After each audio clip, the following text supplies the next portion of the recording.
안녕하세요. 이번 아동 관찰 및 행동 연구 강의를 맡게 된 윤숙희입니다. 먼저 비대면으로 만나게 돼서 좀 아쉽고요. 속히 코로나 바이러스 사태로 인해서 이 굉장히 어려운 시기를 맞이하고 있는데, 이런 어려움이 속히 해결돼서 저희도 얼굴을 보고 강의를 했으면 참 좋겠습니다. 홈페이지에 올려놓은 것처럼 과제물을 제가 올려놨는데, 그거에 대한 부연 설명이 좀 필요하고, 아동 관찰의 어떤 목적이나 필요성, 유형에 대해서 같이 나누고 싶어서 줌이라는 프로그램을 통해서 녹화를 한번 해봤습니다. 처음 해보는 영상 수업이어서 여러분들한테 좀 부족하더라도 그냥 너그럽게 이해해 주셨으면 좋겠고, 이런 것들을 통해서 또 새로운 세계를 한번 도전해보고 발전해 나가는 거 아닌가라는 생각을 해봤습니다. 네. PPT를 통해서 수업을 진행해 보도록 하겠습니다. 여러 가지 새로운 과목을 여러분들이 이번 학기에 배우실 건데요.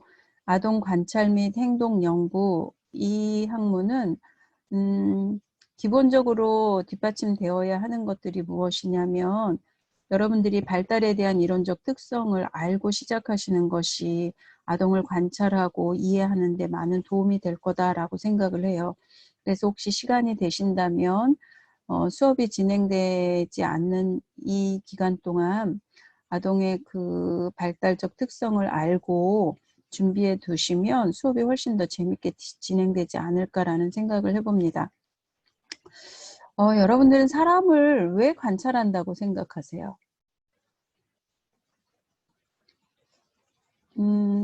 일단은 관심이 있기 때문에 그 사람을 바라볼 것이고, 그 사람의 행동 하나하나를 보면서 이런 행동은 나하고 너무 맞다, 내지는 나랑 닮았다, 아니면 나랑 다르다라는 특성도 이해할 수 있지만, 어떤 행동을 보면서 저 사람이 왜 저렇게 행동하지? 라는 어떤 의문점을 가지실 수도 있을 것 같아요. 저희가 아동을 관찰하는 이유 중에 가장 큰 이유는 이 아이가 지금 발달 특성상 그 연령과 맞는 발달의 어떤 범주 안에 들어와 있는지를 관찰하는 것이 가장 첫 번째 목적이다라고 보시면 돼요. 왜냐하면 지금 우리가 만나야 되는 아이들은 그 인생에 있어서 가장 결정적 시기, 발달에 있어서는 결정적 시기다라고 얘기하는 학자들이 굉장히 많아요. 만 5세 이전에 뇌 발달은 거의 70% 이상이 완성이 되고, 정상적인 발달이 지금 이루어져야지만이 후에 성인이 되었었을 때도 특별한 문제가 일어나지 않는다라는 거죠.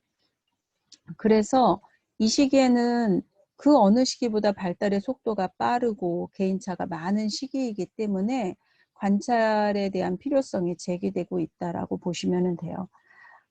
제가 지금 현재 국공립 어린이집의 원장으로 근무하고 있는데, 아이들의 만 0세부터 만 5세까지의 발달적 특성이 다 다르고, 또 만 0세나 만 1세, 그 똑같은 반 안에서도 아이들의 발달적 그 시간표는 좀 달라요. 예를 들어서 1월에 태어난 아이와 후반부에 10월이나 11월이나 12월에 태어난 아이는 거의 1년의 갭이 생기거든요. 그러면 성인의 경우야 1월에 태어난 사람이나 12월에 태어난 사람의 발달적 특성이 차이가 별로 없지만, 개인차가 드러나지 않지만, 영유아기 시절에 1월생과 12월의 생은 그 갭이 굉장히 크다고 볼 수 있어요. 그러면 우리가 이것을 1월생과 12월생을 비교 관찰할 수도 있고, 만 1세에 나타나야 되는 발달적 특성이 정상적으로 나타나고 있는지도 관찰하고, 만약에 그렇지 않다면 발달에 어떤 지연이 일어난다거나 아니면 어떤 장애의 특성이 나타난다거나 그랬었을 때 우리가 이 아이들이 정상적으로 발달할 수 있도록 지원하기 위해서도 유아 관찰은 반드시 필요한 학문이다라고 보시면 될 것 같아요. 그래서 아이가 정상 범주 안에서 잘 발달되고 있는지가 첫 번째 관찰의 목적이고요. 두 번째는 이 발달적 특성을 가지고 우리가 어린이집이나 유치원에서는 보육활동의 어떤 수준을 결정할 수 있다라고 보시면 돼요. 대부분의 만 1세, 만 2세, 만 3세 그 연령에 맞는 보육의 어떤 활동을 계획하고는 있지만 또 내가 지금 함께하고 있는 아이들의 발달적 특성을 고려한다면 개인의 수준차가 1수준인지 2수준인지 나눠서 수업이나 어떤 활동을 진행할 수 있다라고 보시는 거죠. 그래서 유아의 보육활동 계획에는 1수준, 2수준이라는 어떤 수준의 갭을 두지 않지만 영아에는 발달적 특성이 월별로 굉장히 많이 차이가 나기 때문에 1수준, 2수준, 3수준 해서 개별적인 어떤 교육이나 보육이 이루어지고 있다라고 보시면 돼요. 또 하나의 목적은 무엇이 있냐면 보통 4월과 9월, 10월 그때 1년에 한 2차례 정도는 부모 상담이 이루어지는데 그 부모 상담을 진행할 때 우리가 그동안의 아이들을 관찰하고 함께 생활했던 그 내용을 기반으로 해서 이 아이가 지금 정상적으로 잘 자라고 있는 것 같아요 라고 얘기해 드릴 수 있고 또 뭔가 지연이 됐다거나 부족한 것이 있다면 지금 현재 요러요러한 것들이 나타나야 되는데 어머니 좀 지연되고 있는 것 같아요. 그래서 우리가 가정에서나 어린이집에서나 유치원에서 좀 더 이런 쪽으로 지원해 주시면 좋을 것 같고 또 특히나 많이 지연돼서 이 아이가 어떤 성장에 있어서 문제가 될 수 있다면 치료를 통해서도 이 아이를 도와야 하기 때문에 전문기관과 연계하기 위해서라도 이 아이들을 잘 관찰해야 된다라고 보시면 돼요.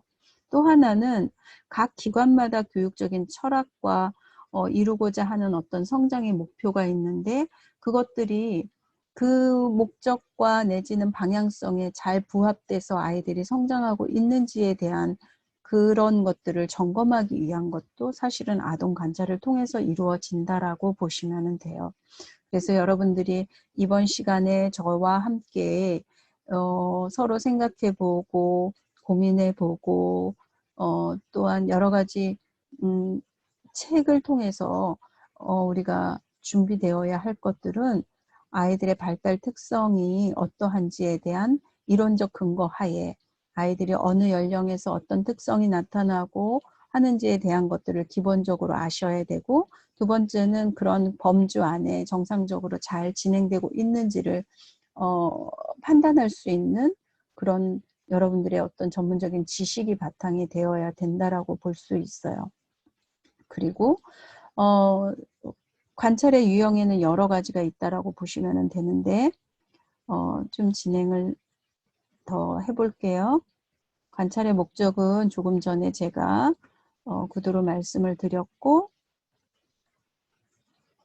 관찰의 종류를 보면은 행동 장면의 어떤 통제를 하느냐 안 하느냐에 따라서 비통제적 관찰과 구조화된 관찰 해서 통제적 관찰 해서 이렇게 나뉜다라고 보시면 되고 그 행동에 교사가 함께 참여하고 있느냐 하지 않고 있느냐에 따라서 참여 관찰과 비참여 관찰로 나뉜다라고 보시면 돼요. 자연적 관찰에서 비통제적 관찰은 관찰 장면에서 발생하는 행동과 사건을 있는 그대로 관찰하고 유아의 자연스럽고 다양한 상황을 관찰한다고 보시면 되고요. 통제적 관찰은 일단 환경을 구조화시킨다라고 보시면 돼요. 그래서 세트장을 만들어 놓은 것처럼 어느 방을 이렇게 꾸며놓고 그 방 안에서 일어나는 아이의 행동의 어떤 특성을 관찰한다라고 보시면 되는데 유아의 동일한 행동을 보다 정확하고 엄밀한 조건 아래서 관찰하는 것을 얘기하고 어떤 실험적 조작에 의해서 이루어진다라고 보시면 돼요. 그리고 관찰 체계를 구조화시켜서 거기에서 일어나는 일련의 아이들의 행동을 좀 더 조직적으로, 좀 더 구조적으로 관찰한다라고 보시면 될 것 같습니다. 유아의 관찰 종류 안에 또 하나는 뭐냐면 내가 참여하고 있는지 참여하고 있지 않는지에 따라서 참여 관찰과 비참화 관찰로 나눌 수 있습니다. 그래서 교사가 유아의 집단 속에 들어가서 함께 생활하면서 자연스러운 행동을 관찰할 수 있는 거죠. 일반적으로 어린이집에서 하는 관찰이 참여 관찰이다라고 보시면 돼요. 그리고 어떤 놀이를 같이 교사가 참여하고 그 놀이를 통해서 그 아이의 말과 행동과 표정과 그런 것들을 통해서 이 아이를 관찰하고 그 아이의 행동을 정보를 기록한다라고 보시면 되고, 단지 여기에서 안 좋은 것은 뭐냐면 교사의 편견과 주관적인 생각, 감정 그런 것들이 들어가서 객관적인 어떤 자료를 뽑아내기가 좀 어렵다라는 거죠. 비참여 관찰은 교사가 관찰 장면에는 참여하고 활동에는 참여하지 않고 관찰한다라는 얘기예요. CCTV 설치를 통한 일반경에 의한 유아의 관찰 행동이 여기에 포함이 되고, 장점은 객관성이 확보되고 조직적으로 계획적인 관찰이 이루어질 수 있다라고 보시면 되고, 단점은 유아의 행동이나 말이 들리지 않고 잘 보이지 않는 것이 또한 단점이라고 볼 수 있어요. 저희가 어린이집에 평가 제도가 있는데 평가 인증 제도가 있어요.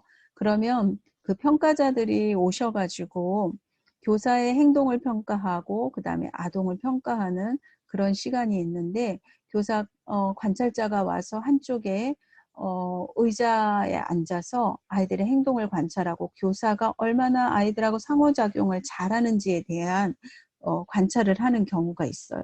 그걸 통해서 이제 이것은 하고 이것은 안 했다라는 어떤 여부에 따라서 체크를 하는데, 그것이 비참여 관찰이다라고 보시면 돼요. 대표적으로. 네.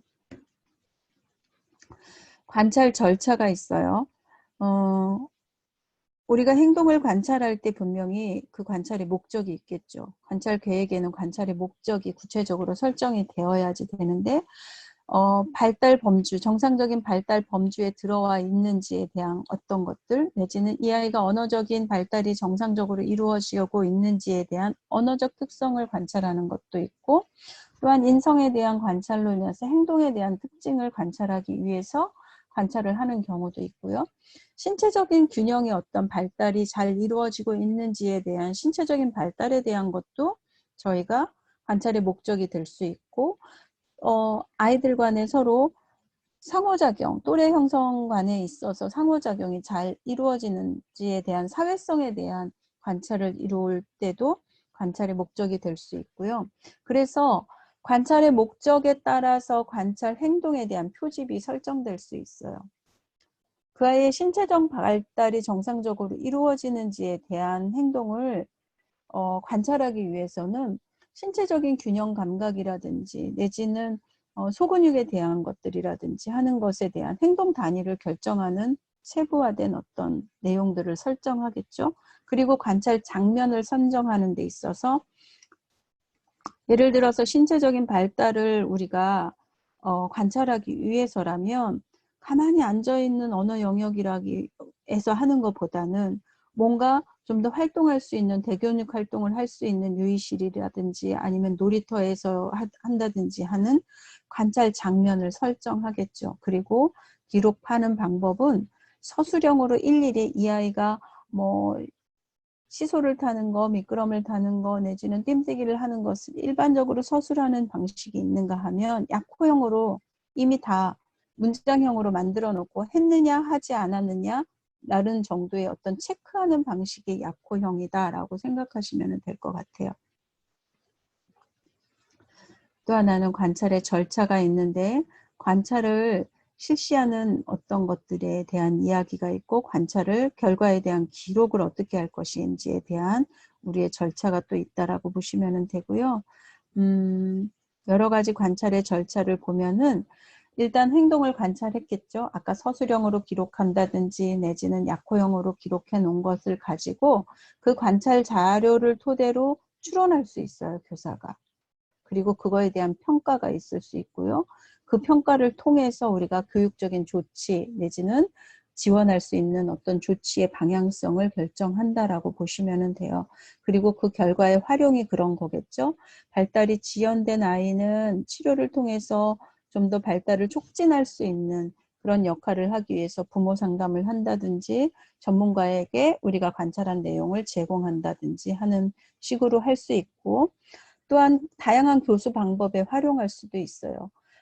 균형이 잘 안 이루어지는, 균형 감각이 떨어지는 아이에게는 뭔가 좀 더 균형을 이룰 수 있는 신체적인 도움을 주기 위한 교수 활동을 할 수도 있고, 또한 교육적인 개선을 위한 추후 활동을 실시하기 위한 자료의 근거도 될 수 있다라고 보시면 됩니다. 이번 시간은 이렇게 해서 처음 시작하는 시간인데 발달의 어떤 중요성, 필요성에 대한 거, 그리고 왜 관찰을 하는지에 대한 어떤 목적, 그다음에 관찰의 종류에 대해서 우리가 잠시 살펴봤다고 보시면 돼요. 제가 짧게 나눈 이 내용을 통해서 여러분들이 기본적인 거는 이제 아셨다라고 보고요. 교재를 통해서 좀 더 개인적인 공부를 하신 후에 그것을 썸머리해서 과제로 제출해 주시면 그것이 출석으로 인정되는 하나의 과제다라고 해서 저희가 아마 과제를 내드렸을 것 같아요. 그러니까 여러분들이 준비 잘 하셔가지고 크게 부담되지 않는 선에서 여러분들이 과제를 제출해 주셨으면 감사하겠습니다. 짧게나마 여러분들과 함께하는 시간을 가져서 너무 감사하고요. 속히 코로나 사태가 해결되어서 여러분들과 함께 한 공간에서 만났으면 하는 바람입니다. 들어주셔서 감사하고 즐거운 주말 보내시기 바랍니다. 감사합니다.